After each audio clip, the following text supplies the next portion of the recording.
Hi, we're joined by Claudia, and Claudia is a legislative assistant at the Minnesota State Capitol.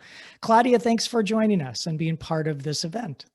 Hi, Paul. Thank you so much for having me. I'm really excited to talk to you today and encourage members to contact their legislators to set up a meeting. Well, it's great to have you because I know it can be kind of a difficult thing to know how to set up these meetings, and sometimes it can be an intimidating process to do that. But when you do call to set up a meeting, the vast majority of time, you're going to get that legislator's legislative assistant, and that's what you are at the Capitol. So can you just briefly tell us what a legislative assistant does? Yeah, absolutely. So a legislative assistant does a little bit of everything. Mhm. We do both the administrative work and then also some legislative work for our members. We run their offices, their calendar, their schedule. We also focus on constituent services. We track their bills. So it's a little bit of everything. But the primary thing is just making sure that the senator or the representative is where they're supposed to be and that they're attending the meetings that they're supposed to be attending.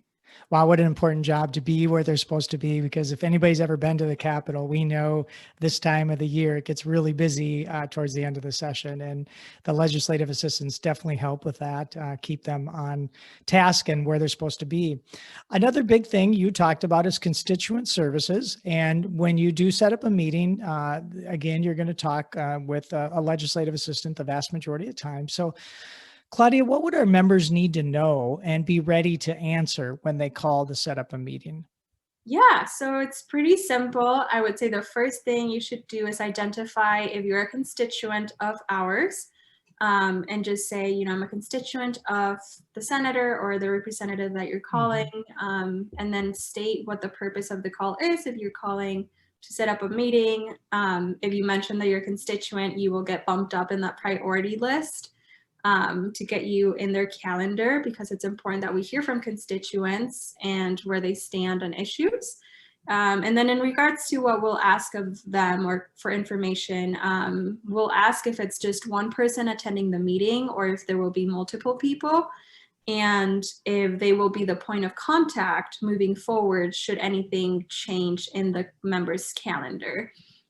So we will ask for a full name, often an address, and then the best point of contact information via email or phone, so that we can just locate them easier. Great. And we're encouraging our members to hold these virtual meetings with their legislators and have their young people that they work with be part of that meeting. Is that okay to have young people be on the call too? How do legislators feel about that? Absolutely. The more people that can join is always great. We Oh, appreciate having diverse voices and opinions at the table, from our youngest to the eldest. Everyone brings a fresh perspective, and it's always just nice to have that well-rounded discussion, and senators and representatives alike just enjoy hearing from their constituents directly. great to know. And in this weird time of the pandemic, all these meetings are virtual. What do our members need to know about scheduling virtual meetings? Should they suggest to use their own Zoom platforms or, whatever platform they use, or should they depend on what the legislators want to use? Yeah, I think that's like on a case by case basis, but for the most part, the legislator is more than happy to use their own Zoom account, given that we do have access to our own accounts. And in that case, if that is what makes most sense, then the legislative assistant will set up the meeting and then send out a calendar invite with the Zoom details for the meeting. And then either they'll send it to the point of contact, and that point of contact can distribute it to the other people if they're attending, forwarding the email, or if the point of contact provides us those emails, then we can automatically include them as well. So that should just be communicated when you're having that conversation, in case that there are multiple people attending. Okay. Well, that's really good to know. So it could go either way, and it's just kind of a preference for what the legislator wants to do. But if you use their platform, you'll get an invite, and then you don't even have to worry about that. So I guess Yeah. that's kind of an advantage. And they're always open to doing that. So if you don't have a Zoom account, just feel free to let them know that you don't have a Zoom account, or that you would rather us take that initiative, and we're more than happy to provide and do that. That's wonderful, Claudia. Thank you for the information you provided to our members. And hopefully you've made it easier for them to understand that it is a pretty easy process to set up the meetings and they don't need to be intimidated by the whole process. So we really appreciate your help.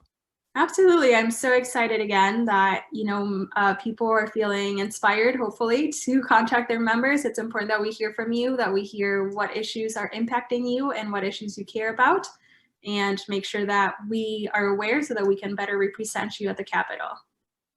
Thank you.